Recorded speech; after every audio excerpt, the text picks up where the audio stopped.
aren't those very, unsafe assumptions to make? Well, it sounds like you're the one making assumptions there, Vassey, and you know what happens when someone assumes things.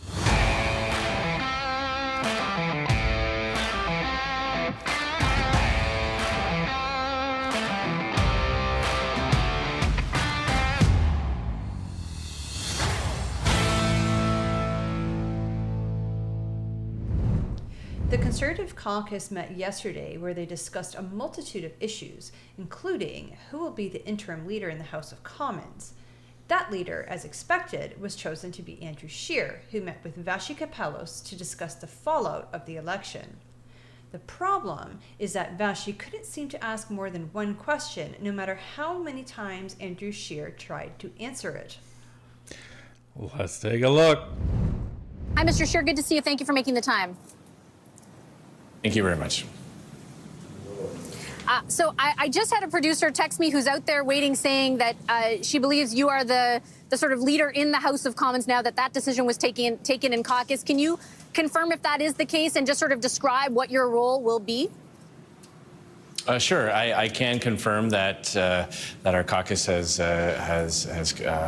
chosen me to be the parliamentary leader, if you will, the person who will have for procedural reasons will sign the forms and do the things in the House until our leader Pierre Poilievre rejoins us. We're thrilled that we have a path forward to that. One of our colleagues, Damien Kirk from Battle River Crowfoot has very selflessly offered a path for Pierre to rejoin us in the House of Commons. So for the very short term, just for a few weeks, I'll be fulfilling the duties that need to be done by someone from the House of Commons.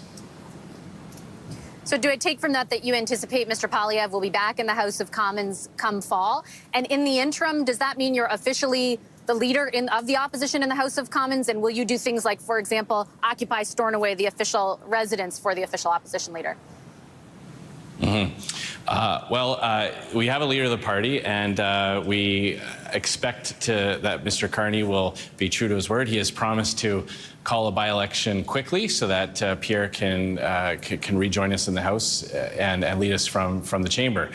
He still remains the leader of the party and the movement. He's got the support of Caucus. He's got the support of 8 million Canadians who voted Conservative and our movement all across the country. So for the next few weeks, for procedural reasons, there are some things that require someone to do who has that seat in the House of Commons. I'll be fulfilling those duties, but he's still the leader of the party.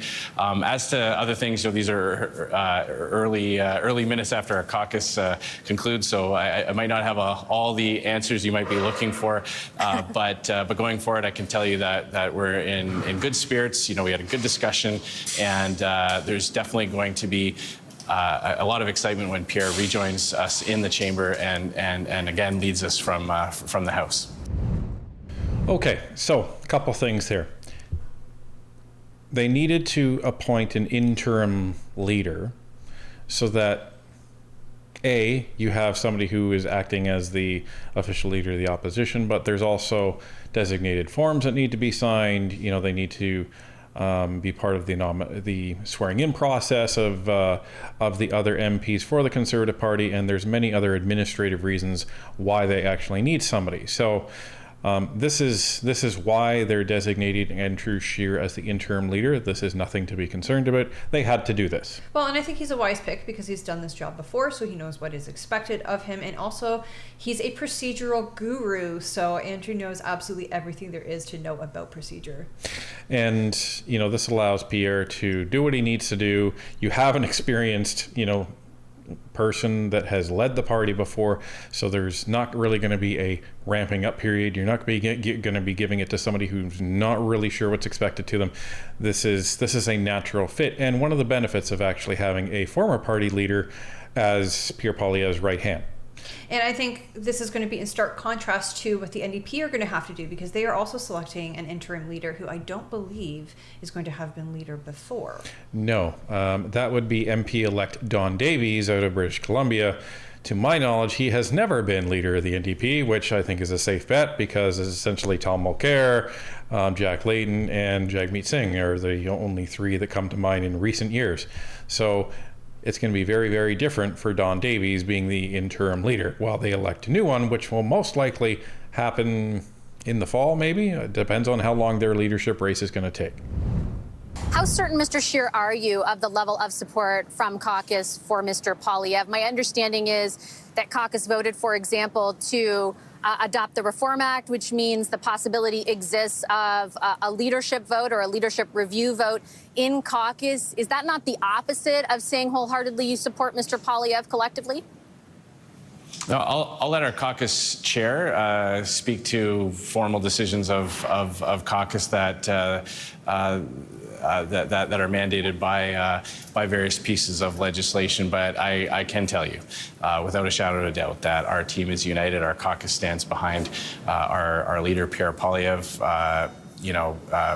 All of us across the country experienced a great surge in support, whether that meant more volunteers, whether that meant more lawn signs, whether it meant more votes, massive vote increases. Some of those seats that we fell short with 47% of the vote, 46% of the vote. In many cases, that represents a double-digit increase over last time. So there's a tremendous base to build on. We always recognize on behalf of the 8 million people who voted for change that we've got work to do to seal the deal next time and win and deliver that meaningful change for Canadians. But today we heard a lot of positive feedback, and the support for Pierre is evident. I think you're going to see that in the weeks and months to come, that we are a united, focused opposition caucus. Canadians expect us to get right to work. We're going to do that. We're ready to do that. So what does that mean, adopting the Reform Act? Well, basically what it means is it gives the caucus the power to oust the party leader of the Conservatives. The Liberals do not adopt the Reform Act, by the way, but this allows them to oust the leader of the opposition, basically via a quick leadership vote. Now, I think it's very smart for the party to do this, and I think it's even smarter for Pierre to encourage this. Why? Well, because A, it shows that Pierre is not interested in being any sort of tyrannical leader or give the impression of such.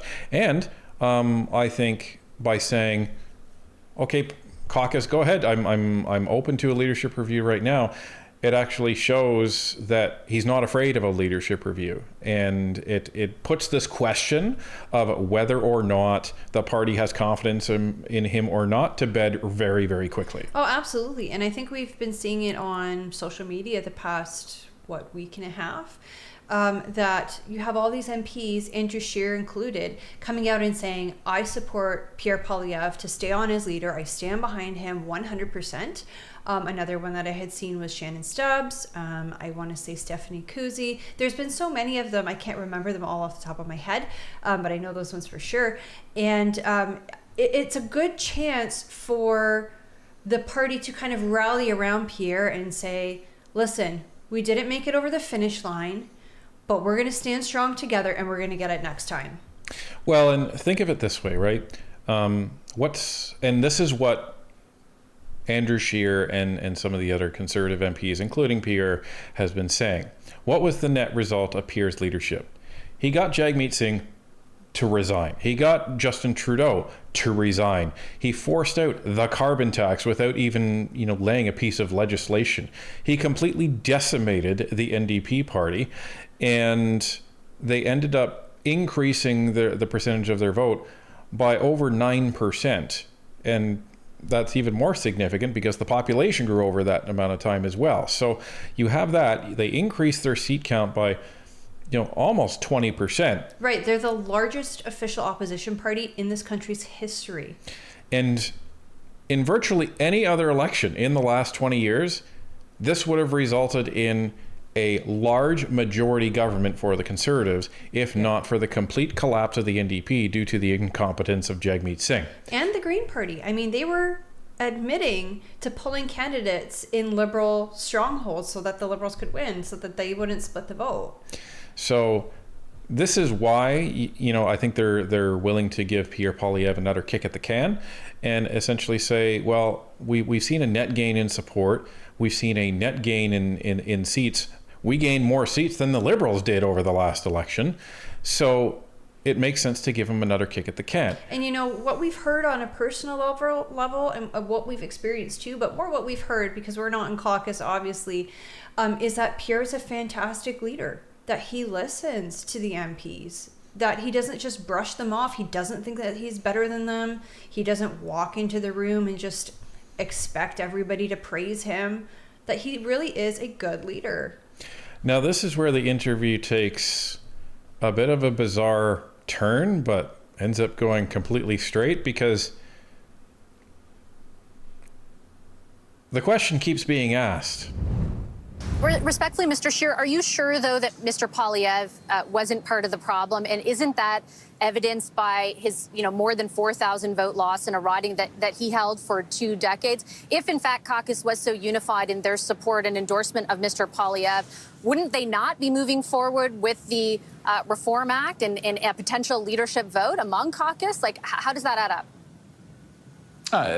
Again, if you look at what our party achieved, if you had a time machine, you go back in time a couple of years ago, and you say, the next election you're going to get 42% of the vote, you're going to see this massive new growth in people who voted for our party from groups that traditionally didn't vote for us. If you told us we would win the youth vote, win the unionized trades vote, we'd be picking up in seats like that, we would be picking up seats like in Welland and in Hamilton, we would have been thrilled, and we would have all expected to win. This election was unique. We saw a complete collapse of the NDP. Turns out 42% in this election was not sufficient. So what we all recognize is that Pierre built that coalition. Pierre attracted those new voters. He did specific outreach to young people, speaking to their issues, talking about housing, talking about, once again, restoring the promise of Canada, where you could work hard and afford to buy a home in a safe neighborhood. That spoke directly to the challenges of young people, and for our unionized trades workers who were left out of work because of the Liberal NDP government canceling big projects, big energy projects that would put thousands of people back to work. So Pierre built this amazing coalition that got us to 42%. There's no question that was a result of his determination, his inspirational leadership, his ability to communicate and reach out to those groups. So the best way forward is for the caucus to support Pierre, for the movement to support Pierre, so that he can build on that and win in the next election. Yeah, I 100% agree with that. I mean, the Conservative Party is not just like the stuffy party of old white men anymore, right? That's the stereotype, and it's not. It's not. There's a lot of women now in the party. There's a lot of young people now in the party, because the party now speaks to them. And I think very early on, as Pierre was running for his leadership race, and shortly after he won, he was doing an excellent job of speaking to Canadians through social media. I mean, think about it. Where and when do you watch TV? Usually at home in the evenings.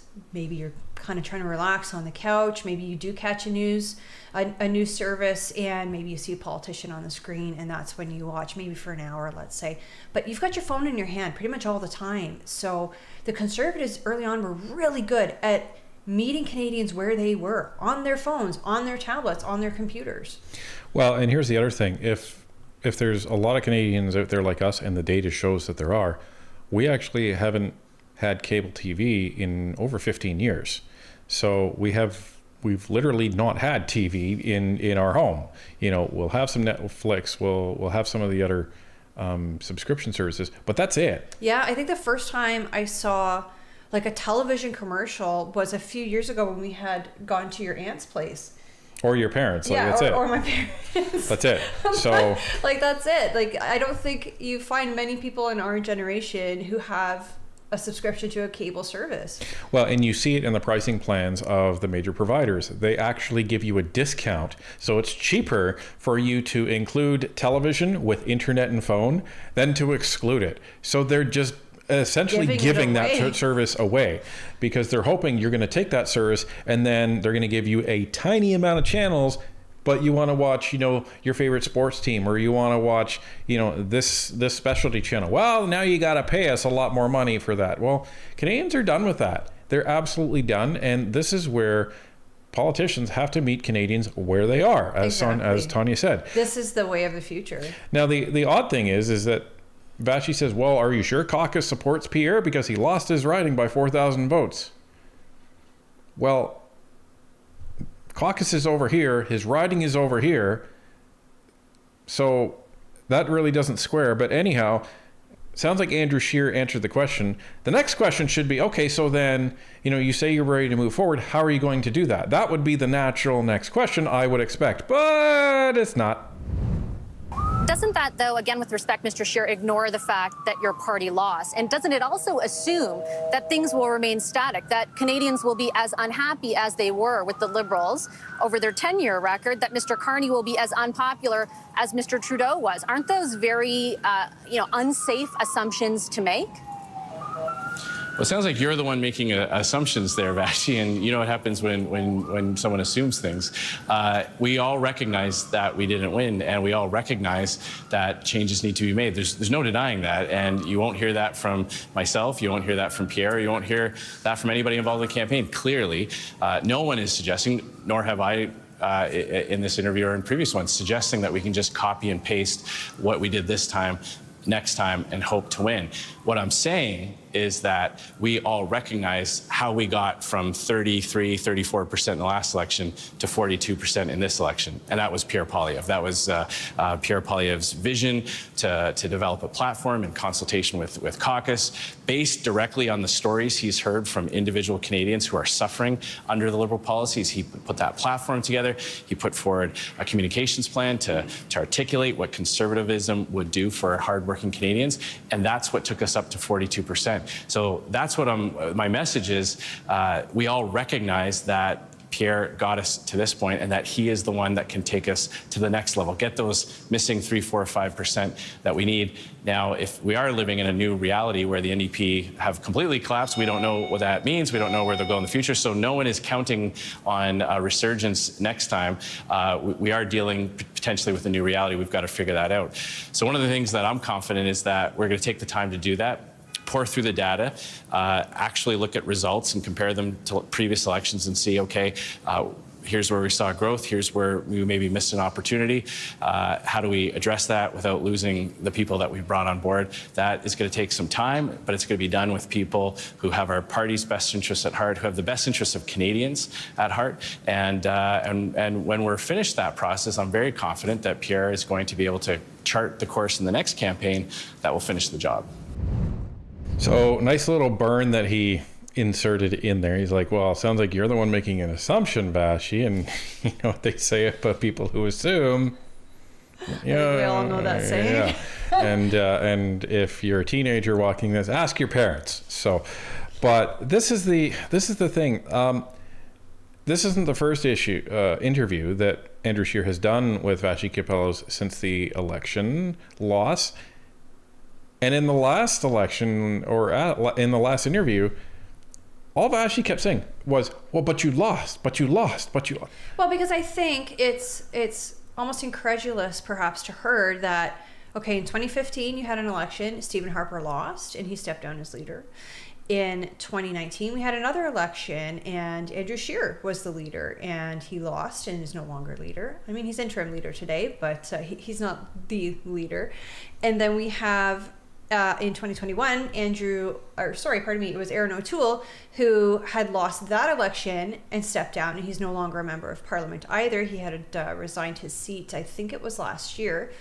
And then now you have Pierre Poilievre, who, again, conservative leader, lost the election. They were probably expecting him to step down as leader, but I think his record speaks for itself. Again, largest opposition party in this country's history. He increased the vote share by several percentage points. He got 8 million votes across the country. The only reason that they are suggesting maybe he should be stepping down is because he lost his riding. Yeah, that's really their only justification. Yeah. Well, but the problem is they keep coming back to, but you lost. And the Conservatives are like, pretty sure we're aware we lost the election. We're focusing on some of the key outcomes of this election, and they're right to point out all of these things. But it's just, they can't get off of it. Like, they cannot get off of the fact that, well, why is Pierre there? Well, why is Pierre there? Well, listen, he has supported Caucus. It's done. And they're like, but does he? Yes, he does. But does he? Yes, he does. It's insane. It's insane. And yeah. asking the question 10 times doesn't going to give you a different answer. No, and you see this online too. You see this with Liberal voters online where they're like, but he lost. Why are you guys supporting a guy that lost? Now they're rabid. They're infuriated the fact that Pierre is not going anywhere. Right. I think it's because Pierre really is a formidable opponent. It's just with the collapse of the NDP and several other factors that we had discussed post-election, the Conservatives did not win this time. But if it had been any normal election with, 42% of the vote, the popular vote, they would have cleaned house. They would have formed a majority. This was just not a regular election. Well, and even though the seat count is about what 26 seats difference between the Liberals and the Conservatives, in how they won, this was a very, very, very narrow victory for the Liberals. You can't look at the seat count. You have to look at the margin of votes in many of these ridings where the Liberals actually won. Well, and let's look at what committee's going to look like. I imagine it's going to be 5 Liberals, 4 Conservatives, and 1 Bloc, because remember, the NDP lost their party status, so they're not going to be sitting in committee. So it's going to be, if the Bloc and the Conservatives decide to team up, it's going to be 5 against 5. In committees that are chaired by a Conservative, that's the person who breaks the tied vote. But that is, again, with respect, Mr. Scheer, making assumptions. It's making assumptions that the votes that you were able to win, that growth, which you deserve credit for, is going to hold. I don't understand how that assumption can stick when a whole lot, as we've seen in just the last few months, can change. And again, when you talk about Mr. Poilievre's responsibility in building that coalition, if it were all him, would he not have won his own riding? Okay, so Vassey, you were also making the assumption that the NDP are never coming back. That's a heck of an assumption to make. You're also assuming that the Liberal vote is going to hold. That's a heck of an assumption to make. All that Andrew Scheer and the Conservatives are saying is, well, we're on an upward swing and we're going to continue to move upward.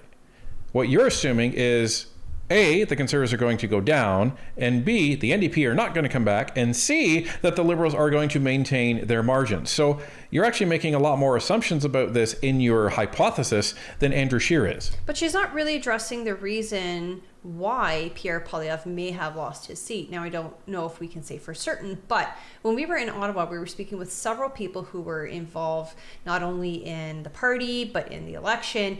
And many of them had said that area of Canada that got added to the Carleton riding, which is Pierre's riding, it's a lot of public servants live there. And allegedly, the Liberal candidate and their volunteers were going around and telling everybody, if you're public service and you vote for Pierre Poilievre, you're going to lose your job. Now, we know that the Conservatives had said, we're not going to be cutting the public service. Just when people retire, we're not going to be hiring as many back. But, I mean, the Liberals just took that and ran with it, didn't they? Well, never mind the fact that the Liberals are also kind of cutting people from the public service as we go. And they had the PSAC union, their executive, they were bombarding the union with this same rhetoric. Oh, you know, the Conservatives are going to take your jobs. So they were getting it from both sides. And this is why all of the Ottawa ridings right around Ottawa, they all flipped red, because that's where the vast majority of the workers from the federal public service reside. Right. If we looked even back in January, Carleton was supposed to be blue. Canada was supposed to be blue. The riding of Nepean could have gone either way. So, I mean, the public service thing is one component of it, but people really were scared that Donald Trump was going to come in and, I don't know, take their jobs, impose tariffs, create havoc. It wasn't a vote for the Liberals so much as it was a vote against Donald Trump. No, I mean, you keep using this word assumption. What I'm telling you is that Pierre has built this coalition. We've seen this growth. No one is assuming that is just going, if we can just do the exact same thing and get the same results. We have to go out and re-earn that support every single day. Every member of parliament, every party activist, and no matter what the stripe knows, you can never take any vote for granted. What we're saying is that the person who put that coalition together, who attracted all those new voters, is best suited to keep them. He's clearly got a rapport with those voters. New voters, new Canadians, young people, tradespeople. They definitely see something in Pierre. They responded to his message in big numbers. So it's safe to assume that, I shouldn't say assume, I think it's reasonable to believe that the person who put those people inside our tent, who recruited them into the movement and earned their trust, is best suited to keep them and build on that going forward. And that's what that's what Conservatives heard loud and clear across the country and in every region. You know, when you look at the results, incredible growth. We hit high 40s in many ridings and just fell short by a few hundred votes. So, you know, learning from that, finding out which opportunities that were missed need to be taken, capitalized on next time. Some things around, technical aspects of the campaign. Those are all very important questions, and we're going to take the time to get it right, to pour through that data, to have conversations with candidates who fell short by just a little bit, hear from them what they believe the adjustments should be made. But the key takeaway is that the best person suited to do that is the person who got us so incredibly close, built this movement up to these unprecedented levels in many parts of the country, and who has now the expertise of running a national campaign and knows exactly, from his perspective, what he would do differently, combined with all the feedback he's going to get from MPs and candidates. And look at it this way. The Conservatives got this close, despite the fact that Donald Trump opened his mouth and completely changed the landscape in Canada. You can have a separate discussion whether the Conservatives should have been ready for that or not. That's a different discussion. But the political landscape completely changed. You had the NDP vote completely collapse. You have the Liberal Party and this very strange Liberal leadership race that ended up in Mark Carney winning the Liberal leadership. And you had all of these factors working against the Conservatives, and they still got that close. That is crazy, folks. What's going to happen next time when all these factors aren't in play? Right, because they're not going to be able to use the Donald Trump thing again, because Carney would have been there the whole time, and I think he's going to show that, you know what, he's not really the big effective master negotiator that everyone thought that they were going to elect. We've already seen exhibit 1 of him not standing up to Trump, despite the fact that there's this cognitive dissonance between everybody online saying, "Oh my God, he did so well." I'm like, no. What were you watching? What were you watching? Could it have gone worse? Sure, it could have gone worse. But I guess the one thing I'll take away from that is Mark Carney didn't antagonize Donald Trump. Congrats. But that doesn't sound like standing up to Donald Trump, and that doesn't sound like being Canada strong, like you've been telling everybody the entire campaign since January. But here we are. So I think the proof's in the pudding. I think the numbers speak for themselves. And I don't think there's a lot of Canadians that will look at this and say, you know what? Yeah, Pierre got us that close. He's such an inspiring leader. Let's find somebody else. I don't think so.